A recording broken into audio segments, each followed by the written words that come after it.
Sa ngalan ng Ama, ng Anak, at ng Espiritu Santo, Amen. sumainyo ang Panginoon. At sumayo rin. Mga kapatid, kumusta ang love life? Alam ko po na wala namang perpektong relasyon sa atin. Alam ko sa ating mga ugnayan, tayo'y nasaktan, nakasakit tayo sa iba. Pero wag mong hayaan ang sakit ang pumigil sa iyo na magmahal ng tunay. Dahil ang pag-ibig at pagmamahal ay ang tawag ng bawat isa sa atin na sumusunod kay Kristo. Mga kapatid, sa banal na misang ito, hilingin natin muli ang pagpapala, pagbabasbas ng Diyos sa ating mga relasyon, sa ating mga ugnayan, sa ating mga ginagawa. Naway mamuhay tayo kung paano tayo minahal ng Diyos. Dahil ang pagmamahal na ito ang makakapagbigay sa atin ng buhay, ng lakas, at ng kapayapaan.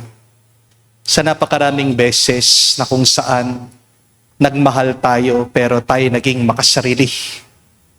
Nagmahal tayo pero naging matakaw tayo. Nagmahal tayo na mag-isa, kinalimutan natin ang Diyos. Hilingin natin muli ang awat pagpapatawad ng Diyos para tayo makitang karapat dapat minsan pa makatanggap sa mga banal na misteryo. Inaamin ko Sa makapangyarihang Diyos at sa inyo mga kapatid, na lubha akong nagkasala sa isip, sa salita, sa gawa, at sa aking pagkukulang. Kaya isinasamo ko sa mahal na Birheng Maria, sa lahat ng mga anghel at mga banal, at sa inyo mga kapatid, na ako'y ipanalangin sa Panginoong ating Diyos. awan tayo na makapangyarihang Diyos, patawarin tayo sa ating mga kasalanan. Patnubayan tayo sa buhay na walang hanggan. Amen. Panginoon, kaawaan mo kami. Panginoon, kaawaan mo kami. Kristo, kaawaan mo kami. Kristo, kaawaan mo kami. Panginoon, kaawaan mo kami. Panginoon, kaawaan mo kami. Manalangin tayo. Ama namin makapangyarihan, ipagkaloob mong kami maging marapat sa pagkabuhay ng aming kinamtan sa binyag, upang ang pinagdiriwang namin ngayon ng buong galak ay siya laging maging lakas para kami ay maligtas. Sa pamagitan ni Jesucristo kasama ng Espiritu Santo, magpa sa walang hanggan. Amen.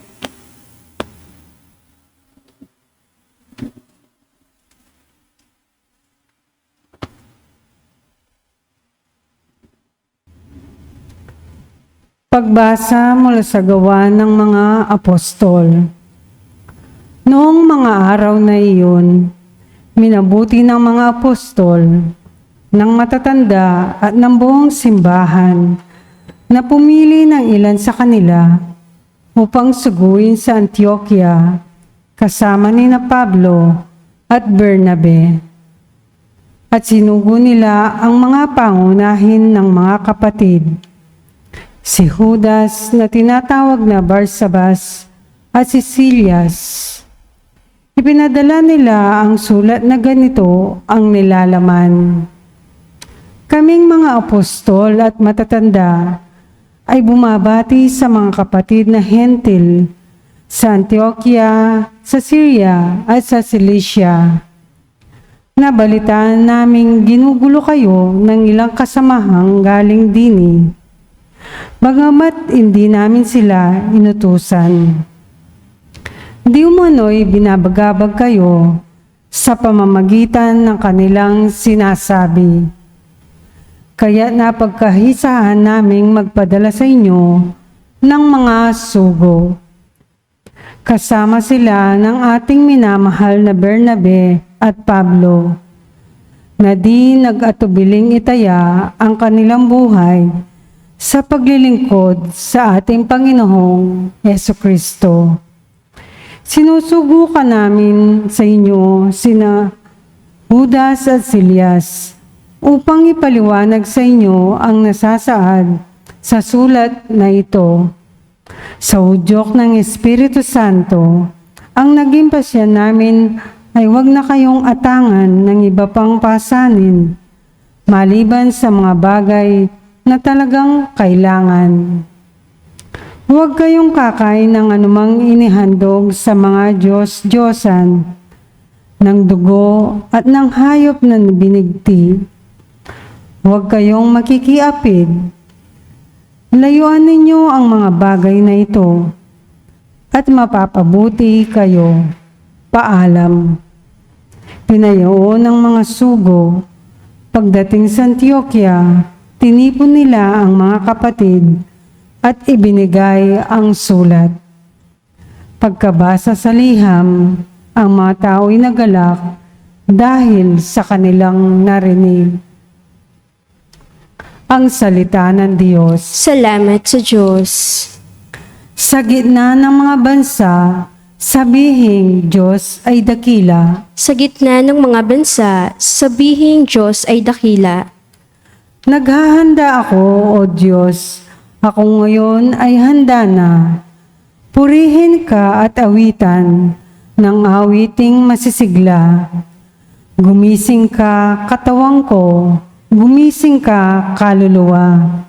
Gumising ka, tugtugin mo, yaong lumang lirat alpa. Tumugtog ka at hintayin ang liwayway ng umaga. Sa gitna ng mga bansa, sabihing Diyos ay dakila. Sa gitna ng mga bansa, kita'y pasasalamatan. Poon, ika'y pupurihin sa gitna ng mga hirang. Pag-ibig mong walang malinaw ay abot sa kalangitan. Nadarama sa itaas ang lubos mong katapatan. Ihayag mo sa itaas ang taglay mong kabantugat. Dito naman sa daigdig ay ang iyong kaningningan. Sa gitna ng mga bansa, sabihing Diyos ay dakila.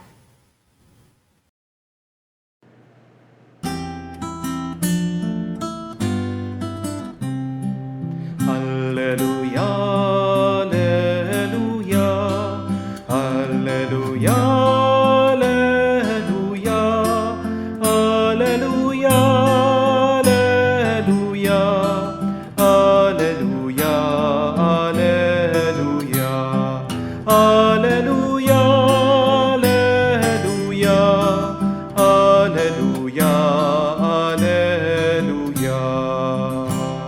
Aking mga kaibigan, alam na ninyo ang tanan na mula sa Amang Mahal. Aleluya, aleluya.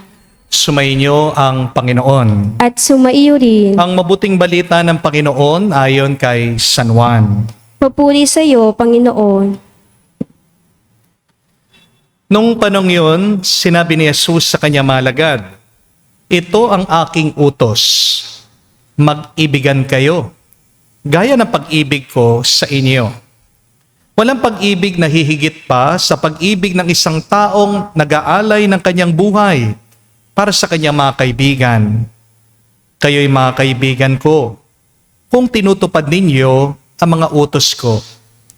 Hindi ko na kayo inaaring alipin, sapagkat hindi alam ng alipin ang ginagawa ng kanyang Panginoon.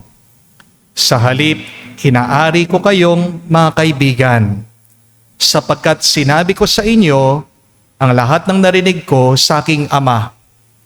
Hindi kayong pumili sa akin. Ako ang pumili at humirang sa inyo upang kayo'y humayo at mamunga at manatili ang inyong bunga. Sa gayon, ang anuman hingin ninyo sa Ama sa aking pangalan ay ipagkakaloob sa inyo. Ito ang inuutos ko sa inyo, mag-ibigan kayo. Mga kapatid, ang mabuting balita ng ating Panginoon. Pinupuri ka namin, Panginoong Hesukristo. Magandang araw po muli sa inyong lahat. Ano po sa tingin niyo ang tunay na muka ng pagmamahal? What does real love look like? Kapag ba palagi kang binibigyan ng pera ng isang tao, yan na ba yung tunay na pagmamahal? Kapag hindi ka binibigyan ng sakit ng ulo ng isang tao, kapag hindi pinapasakit ang loob mo, yan ba ang tunay na pag-ibig? Kapag ginagawa ng tao lahat ng gusto mo, pag palagi kang pinagbibigyan, yan ba ang tunay na pagmamahal? Mga kapatid, mabuti at maganda po ang mga bagay na ito. Pero hindi po ito ang tunay na pagmamahal. Kasi kung naghahanap ka lang palagi ng pera sa isang tao, baka negosyo o swerte ang gusto mo. Di po ba? Kung naghahanap ka ng taong magpapasaya sa'yo, magpapangiti sa'yo, magpapatawa sa'yo, mas magandang kumuha ka na lang ng komedyante o ng clown. Di po ba? Kung ang hinahanap mo ay yung gagawin niya lahat ng gusto mo, mas maganda, bumili ka na lang ng robot o ng computer. Kung ang basihan mo sa pagmamahal ay pera, tuwa, kaginhawahan, mga kapatid, baka bumagsak ang Diyos. Bakit? Kasi, di ba, hindi naman binibigay ng Diyos lahat ng gusto mo. Minsan, pinapayagan ka pa ng Diyos na masaktan. Minsan, ang daming pagsubok na binibigay na may kapal sa'yo. Pero kahit na marami tayong mga problemang nararanasan na alam ng Diyos, alam din natin, mahal na mahal tayo ng Diyos. Di po ba? Kaya ano ang tunay na muka ng pagmamahal? Simple lang po.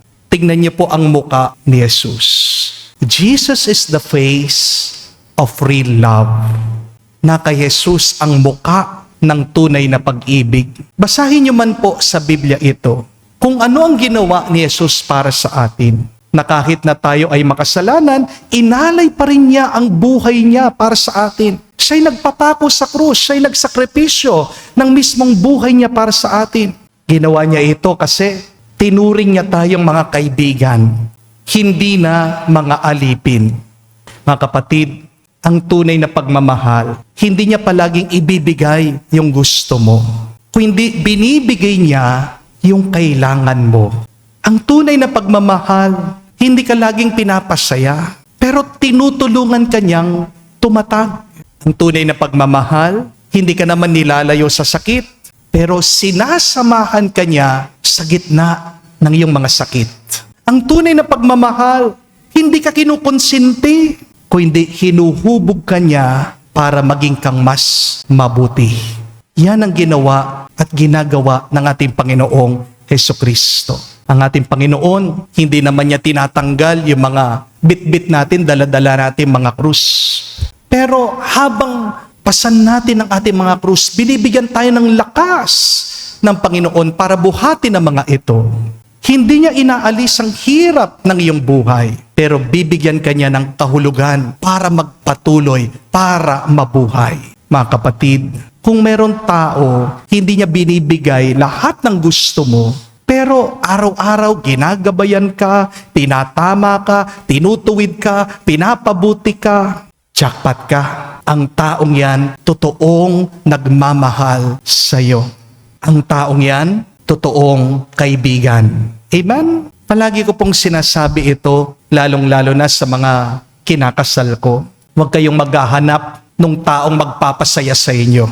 Nabibigla po sila dito sa aking payo. Kasi, sabi ko, ang tao hindi naman palagi mapapasaya ka. At yung trabaho na pagpapasaya sa ating sarili, trabaho mo yun, hindi trabaho ng ibang tao. Hindi ka palaging mapapasaya ng iba. Bakit? Nagbabago ang tao. Lahat ng tao may pinagdadaanan. At walang perpektong tao. Amen? Pero, dahil ba hindi ka napapangiti ng isang tao? Hindi ka na niya mahal? Hindi po. Di po ba? Bakit ang teacher? Trabaho ba niya na mapasaya niya mga estudyante niya? Hindi. Pero mahal niya yung mga estudyante niya pag nagtuturo siya. Di po ba? Kaya pong mga magulang, palagi niyo bang napapasaya yung mga anak niyo? Hindi. Misa nga, napaparusahan niyo sila, napapalo niyo sila, dinidisiplinahan niyo sila. Pero mahal na mahal niyo yung mga anak niyo. Di po ba? Tandaan niyo po ito. Hindi obligasyon ng iba na pasayahin ka. It is not the responsibility of others to make you happy. Responsibilidad mo, pasayahin ang sarili mo. At kung pipili ka ng taong mamahalin mo, wag lang yung taong magpapasaya sa'yo.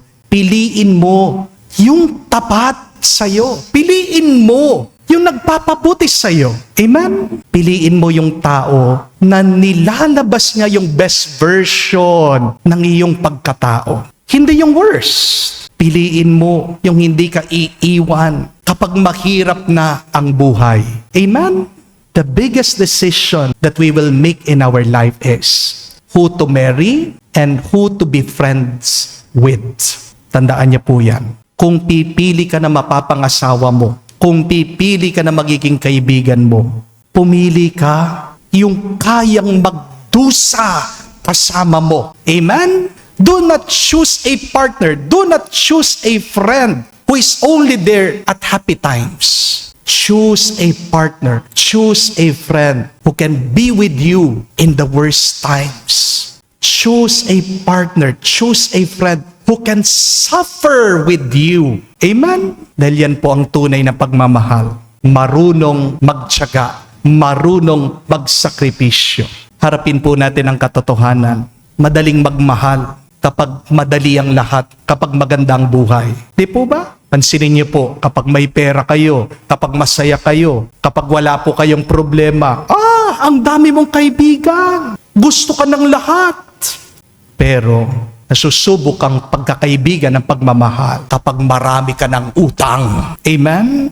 Kapag mabigat na ang buhay, kapag pagod ka na, kapag may sakit ka, kapag wala ka nang maibigay sa kanila, diyan mo makikita sino talagang totoo sa'yo. Amen? Hindi lang po romance ang pagmamahal. Hindi po nasusukat sa outing, sa banding, sa lakwatsa. Ang pagkakaibigan, ang tunay na pagmamahal. Makikita mo dun sa tao na uupo sa tabi mo sa pinakamabigat mong sandali. Ang tunay nagmamahal sa'yo, hindi aalis yan kahit na magulo na ang lahat.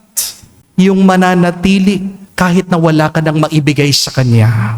Ang tunay na nagmamahal sa'yo ay yung alam niya yung pinakagrabe mong ugali, pero pipiliin at pipiliin ka pa rin niya. Dahil ang totoo, madali pong magmahal kapag sumisikat ang araw. Pero hindi lahat kayang maglakad kasama mo kapag bumabagyo na sa buhay mo.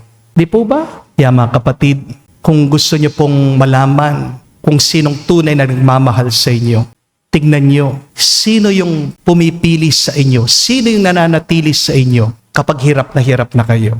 Dahil ang tunay na pagmamahal, hindi po yan nasusukat sa saya, nakikita yan sa pananatili. Remember that. Real love is not about who stays with you when it is easy. But real love is about those who refuses to leave when life becomes hard. Yan nga po ang utos ni Jesus na magmahal tayo. Hindi po madali. Mahirap ito, pero makabuluhan. At ito ang pagmamahal na kailangan ng ating mundo ngayon. Ito ang pag-ibig na nakakapagbago ng lahat. Kaya mga kapatid, magdasal po tayo na tayong nakakaranas araw-araw ng pag-ibig, ng pagmamahal ng Diyos. Hari nawa maging instrumento tayo ng pagmamahal niya sa iba. Maraming mababaw na magmahal. Maraming madaling tumakbo kapag nasasaktan. Marami po dyan manloloko, mapanggamit, mapang-abuso, mapanling lang. Pero ang kailangan natin ngayon, sa mundo pong nasisira ng gera, sa mundo natin, sa bansa natin, napakaraming mga taong matakaw sa pera, sa ating sitwasyon na kung saan mayroong mga taong ganid sa kapangyarihan. Kailangan natin ng mas malalim at tunay na pagmamahal, kamukha ng pagmamahal ng Diyos, kamukha ng pagmamahal ni Kristo. Itong ating pagdasal, maging tunay tayong mga Kristiyano, maging mukha tayo ni Kristo, maging totoo ka sa iyong pagmamahal ngayon at magpakailanman. Amen. Tumayo po tayo, alay po natin sa Diyos ang ating mga dasal at panalangin. Tinatawag tayo ni Kristo, ng kanyang mga kaibigan, inuutusan tayong ibigin ang isa't isa. Ipakita natin ang ating pag-ibig sa katapatan ng ating mga panalangin. At sabihin, Panginoon, dinggin mo kami. Panginoon, dinggin mo kami. Ang mga tinawag upang mangaral ng Ebanghelyo sa anumang paraan, naway magpahayag ng mabuting balita ng pag-ibig ng Diyos. Manalangin tayo sa Panginoon. Panginoon, dinggin mo kami. Ang mga namumunong politiko, naway matakot sa Diyos at gawin ang nararapat ayon sa mga salita ni Kristo. Manalangin tayo sa Panginoon. Panginoon, dinggin mo kami. Ang mga mag-asawa, naway isapuso ang utos ng Diyos na mag-ibigan kahit sa mga pagkakataon ng pagsubok. Manalangin tayo sa Panginoon. Panginoon, dinggin mo kami. Sa katahimikan po ng ating puso, banggitin natin, sabihin natin sa Diyos ang ating mga personal na pangangailangan. Panginoong Diyos, dinggin mo ang aming mga panalangin at loobin mong lumago sa amin ang iyong pag-ibig. Hinihiling namin ito sa pamagitan ni Kristo na aming Panginoon. Amen.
Panalangin kayo mga kapatid, parang ating mga paghahain ay kalugdan ng Diyos, amang makapangyarihan. Tanggapin nawa ng Panginoon itong paghahain sa iyong mga kamay sa kapurihan niya at karangalan, sa ating kapakinabangan at sa buong sambayanan niyang banal.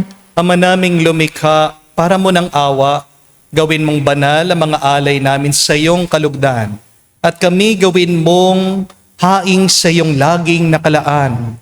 Sa pamagitan ni Jesucristo kasama ng Espiritu Santo, magpa sa walang hanggan. Amen. Sumainyo ang Panginoon. At sumaiyo rin. Itaas sa Diyos sa inyong mga puso at diwa. Itinaas na namin sa Panginoon. Pasalamatan natin ang Panginoong ating Diyos. Marapat na siya ay pasalamatan. Ama namin makapangyarihan, tunay nga marapat na ikaw ang aming pasalamatan.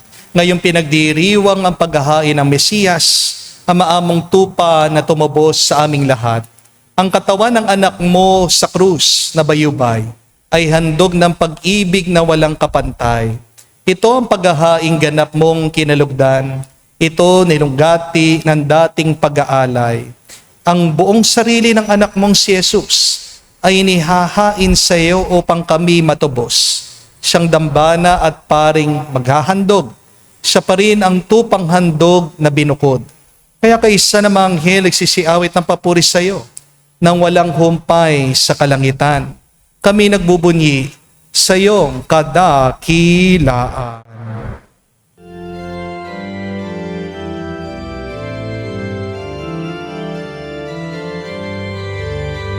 Santo, Santo, Santo, Panginoong Diyos ng mga hukbo, napupuno ang langit at lupa ng kadakilaan mo. Hosana, Hosana, sa kainasan, pinagpalang na paririto sa ngalan ng Panginoon.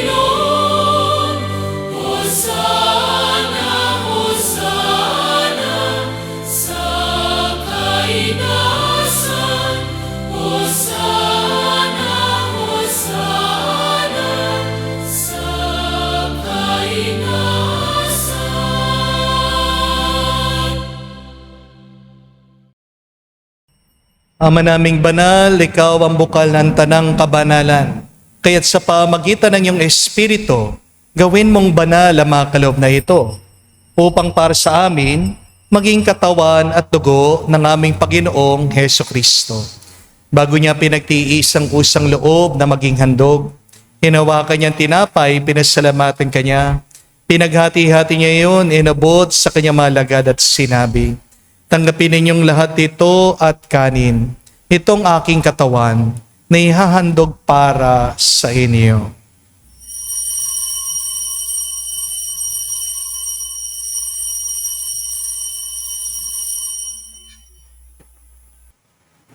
Gayon din naman na matapos ang hapunan, hinawakan niyang kalis. Muli kanyang pinasalamatan. Nabot niya ang kalis sa kanyang malagad at sinabi, tanggapin ninyong lahat ito at inumin. Ito ang kalis ng aking dugo, ng bago at walang hanggang tipan. Ang aking dugo na ibubuhos para sa inyo at para sa lahat, sa ipagpapatawad ng mga kasalanan. Gawin ninyo ito sa pag-alaala sa akin.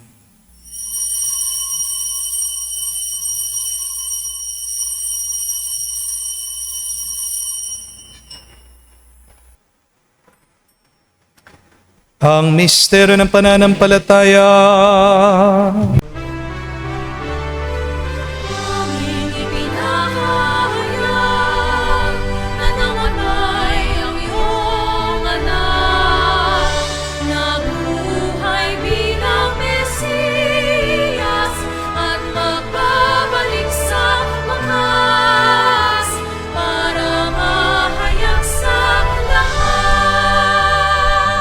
Ama, ginagawa namin ngayon ang pag-alaala sa pagkamatay muling pagkabuhay ng iyong anak. Kaya tinialay namin sa iyo ang tinapay nagbibigay buhay at ang kalis na nagkakaloob ng kaligtasan. Kami nagpapasalamat dahil kami yung minarapat na tumayo sa harap mo para maglingkod sa iyo. Sinasamo namin kami magsalo-salo sa katawan at dugo ni Kristo ay mabuklod sa pagkakaisa sa pamagitan ng Espiritu Santo. Ama, lingapin mong iyong simbahan, laganap sa buong daigdig, puspusin mo kami sa pag-ibig. Kaisa ni Leon ang aming Santo Papa, si Florentino aming Arsobispo, at ng Tanang Kaparian. Alalahanin mo rin ang aming mga kapatid na nahimlay may pag-asang sila'y muling mabubuhay, gayon din naman lahat ng mga pumanaw. Kawan mo't sila't patuloyin sa iyong kaliwanagan. Kawan mo't pagindapatin kaming lahat, makasalo sa iyong buhay na walang wakas. Kaisa ng Mahal na Birhen Maria, Ina ng Diyos. Kaisa ni San Jose, ang kanyang malwalhating esposo. Kaisa ng mga apostol at lahat ng mga banal na namuhay dito sa daigdig na kalugod-lugod sa iyo. May pagdiwang nawa namin ang pagpupuri sa ikararangal mo sa pamagitan ng iyong anak aming Panginoong Heso Kristo. Sa pamamagitan ni Kristo, kasama niya at sa Kanya, ang lahat ng parangal at papuri ay sa iyo, Diyos Ama, makapangyarihan, kasama ng Espiritu Santo, magpasawalang hanggan. Amen, Amen, Amen, Amen, Amen, Amen. Sa nakagaling na utos sa turo ni Jesus sa Panginoon natin na Diyos, ipahayag natin ang lakas, loob.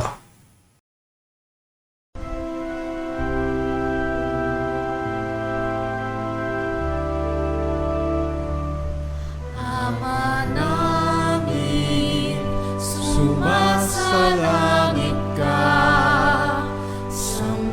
sambahin ang ngalan mo, mapasa amin ang kaharian mo, sundin ang loob mo dito sa lupa para nang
Niiling namin kami adya sa lahat na masama, pagkalooban ng kapayapaan araw-araw.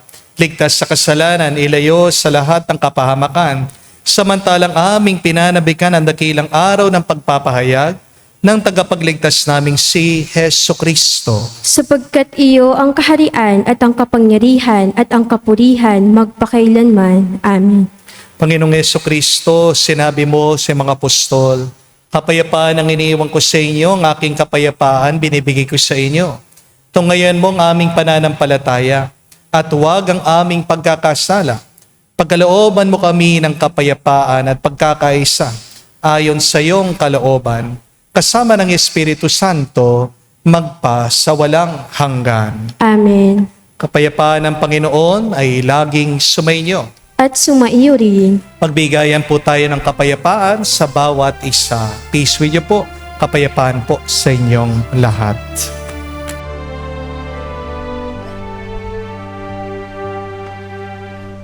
Kordero ng Diyos na nag-aalis ng mga kasalanan ng sanlibutan, maawa ka sa amin. Maawa ka sa amin. Kordero ng Diyos na nag-aalis ng mga kasalanan ng sanlibutan, maawa ka sa amin. Maawa ka sa amin. Kordero ng Diyos na nag-aalis ng mga kasalanan ng sanlibutan, ipagkaloob mo sa amin ang kapayapaan. Mga kapatid, naririto ang ating Panginoong Jesucristo, ang Kordero ng Diyos. Siya nag-aalis sa mga kasalanan ng sanlibutan. Mapalad tayong lumalapit sa piging ng Kordero. Panginoon, hindi ako karapat-dapat na magpatuloy sa iyo, ngunit sa isang salita mo lamang ay gagaling na ako.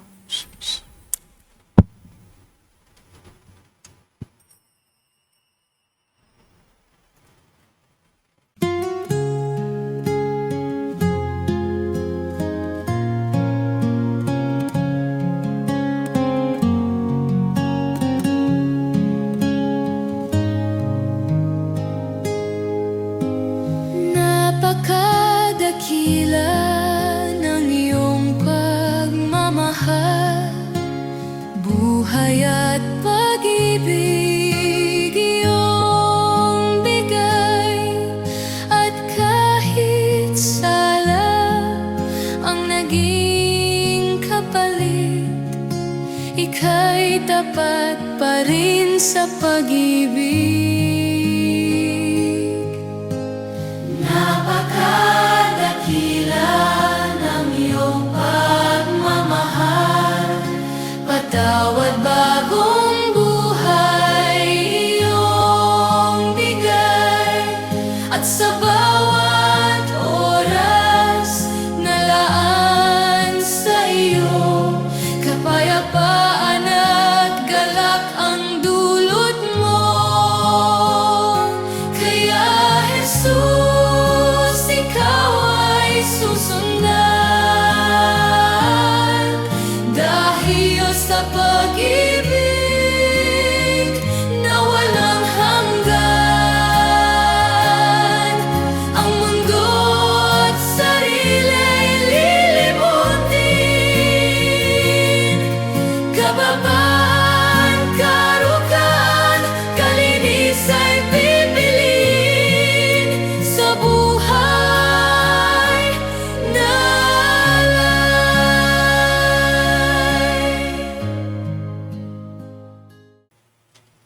Manalangin tayo.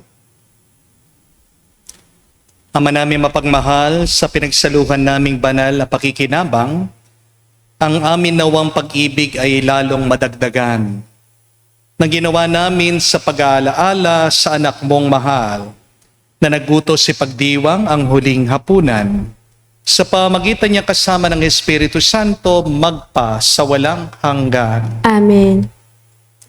Tanong lang po, kung kayo po ay papipiliin, 100 million o yung mga anak nyo, ano pong pipiliin nyo? Yung pera o yung mga anak nyo? Simple lang yan. Wala naman po sigurong magulang na pipiliin niya yung pera, iiwanan niya yung mga anak niya. Di po ba? Ito pong susunod na tanong. Kung kayong papipiliin, 100 million o yung mga asawa niyo? Father, 100 million. Obvious. Tumatawa pa kayo. Ang ibig sabihin, pagdating sa mga anak niyo, mahal na mahal niyo. Bakit pagdating sa mga asawa niyo, wala na yung pagmamahal? Dahil ba nasaktan nila kayo? Tandaan niyo ang tunay na muka ng pagmamahal.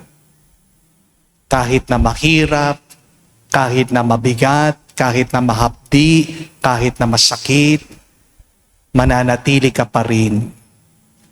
Kahit sino pwedeng magmahal, pero tanging ang mga banal lang ang tunay na makakapagmahal. Bakit ba tayo nabibigo sa tunay na pagmamahal? Baka nagmamahal kang mag-isa, nagmamahal ka sa paraan mo lang. Magtatagumpay ka lang sa tunay na pagmamahal kung ikaw ay susunod kay Jesus, kung ikaw ay magpapaturo sa Panginoon, kung ikaw ay tatanggap ng pag-ibig at pagmamahal galing sa Diyos. So do not love alone. Love with God, so that your love will be complete. Your love will be life-giving. Amen? Sumainyo ang Panginoon. At sumaiyo rin. At kay basbasa ng Diyos, makapangyarihan sa lahat, sa ngalan ng Ama, ng Anak, ng Espiritu Santo, Amen. ang ating misa ay natapos na. Humayo kayo sa kapayapaan ni Kristo. Salamat sa Diyos.